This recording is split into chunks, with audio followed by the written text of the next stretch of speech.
Sal, I'd love to know, like, how would you describe the difference between your grief at the beginning versus where you are now, almost 5 years down the track? It's crazy to think, and I've been going through this recently, that it's almost at the 5 year mark. So it will be 5 years in November since mum died, and it's really been boggling my mind recently. I think because 5 years feels like quite a distinct marker.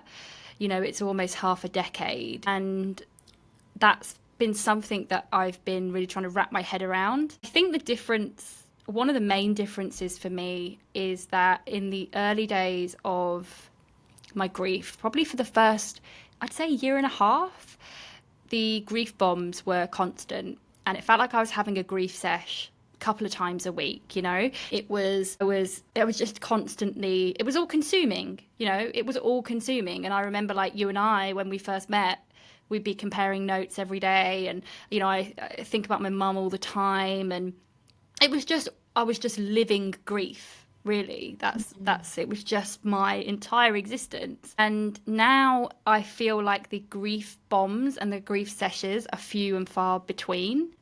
Rather than it being something that I can't control in a way, I feel like I have a little bit more control over it now. Like, for example, the other day, Sunday just gone, really could feel the emotions there, and I was like, I really need to have a grief sesh. I've been so busy. I actually just really need to sit and connect with my mum and connect with my grief. And so But before you do that, you got to send me a photo telling me that you're going to 100%. do it, which I love that we still do this.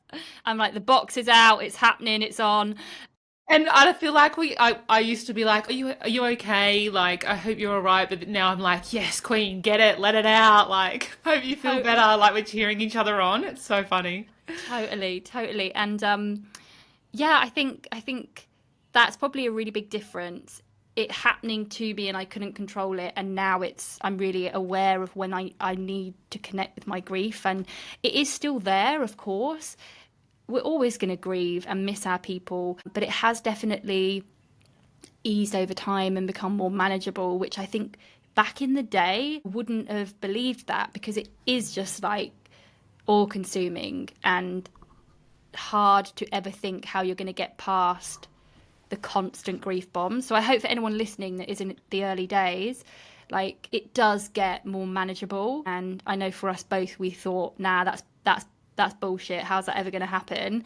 And it does. And I think for me, the marker has been the grief bombs and the grief sessions. What about you, Im? Like, what do you reckon the biggest, most difficult lesson is that you've had to learn through the grieving process? What a question. But I can definitely relate to you on, like, the grief bombs being less and less over time. But I think one of the most difficult lessons that I've learned, I think that no one is coming to save me. And I feel like, I don't know, I always had my mum there to come save me. And then after she died, she wasn't there. And I was like, oh my God, I've actually got to do this on my own. I've got to figure this out. I've got to get by somehow and survive this on my own. And think I learned that healing is a choice. You've got to choose to do the work and to wake up each day and make those healthy decisions for you in how you're going to move forward. And don't get me wrong, like, there were many days where I did not get out of bed and I didn't move and I let the grief be all consuming. But I also do think that we're given a choice when it comes to coping with loss, and I could have quite easily let the grief and the trauma completely swallow me and sink me forever, but I chose not to do that, and I chose to hold on to a bit of hope that we can get through this. And I think, starting Good Morning and meeting you and connecting with other people around the world who are all going through something similar was key in doing that, just knowing that I wasn't alone, and that, together collectively we can get through really hard things. But I think that was probably my most difficult lesson.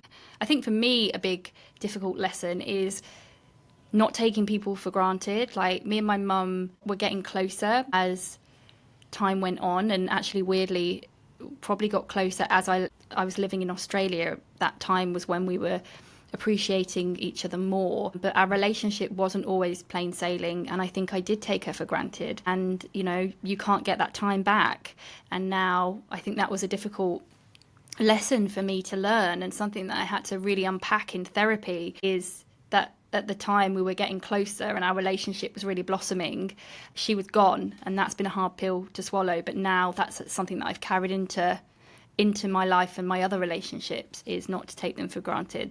It's an important lesson, and we've had to learn the hard way, unfortunately. But, you know, it is a beautiful thing to take forward in your life and appreciate the people that are around, and yeah, making the most of what we have. Sal, I'd love to know as well, what have you learned about yourself through your grief over the past 4 years? I mean, I know for us both, it's been a period of huge self-reflection, hasn't it? I think grief is a little bit like an onion, in the sense that I guess grief is the skin of the onion, and then you start peeling back the layers, because it can make you really look at other elements of your life, whether that's relationships with other people or your behaviours, or it might not be the same for everyone and doesn't necessarily have to be. But for me personally, there's been a lot of self-reflection. And I think looking back at old Sal, I was probably much more reactive and emotionally driven. I think my grief has kind of humbled me in a way, or like calmed me.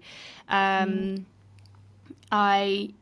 think I've lowered my expectations on other people as well, but I've also that's the wrong word. I've built my boundaries. I've lowered my expectations, but my standards have risen, if that makes sense. And I think I am more conscious of what I need from others, as well as what I can give others, if that makes sense. Because I think, you know, when we're grieving and our capacity is so stretched thin, I think, and also it changes relationships, and it makes you rethink what you need, but in the same sense, it also perhaps makes you more conscious of what you can give and yourself in that way. Does that make sense? Oh, absolutely. And I think I know I can speak for you on this, but we both used to be chronic people pleasers to the detriment of our own mental health. And I think grief we can't tolerate what we used to tolerate anymore. And I think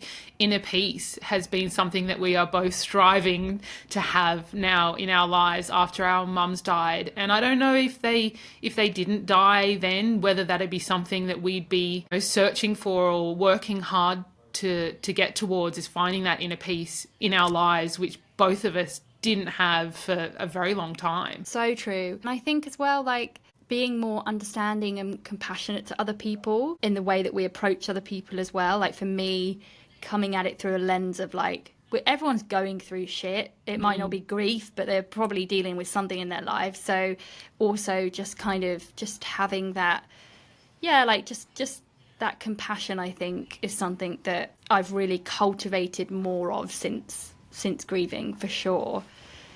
What about you, Im? Are there any, we talk about misconceptions in grief a lot because there are so many, but are there any in particular in your kind of experience that you've noticed that people hold when relating to you personally? And have any of them really changed your views on grief from when you were first in your loss? I think the biggest one for me personally would have to be the misconception that grief is just sadness, or it's just an emotional experience. And that was the biggest surprise as well, knowing how grief can impact your life in so many ways. And it's often not just sadness at all. Like, for me, I didn't really feel sadness in the second year. So when people say the first year of loss is the hardest, I don't really agree with that. And I know you don't either. I was so consumed with anger and guilt in that first year. Also shock. I couldn't even comprehend what had happened for a very long time.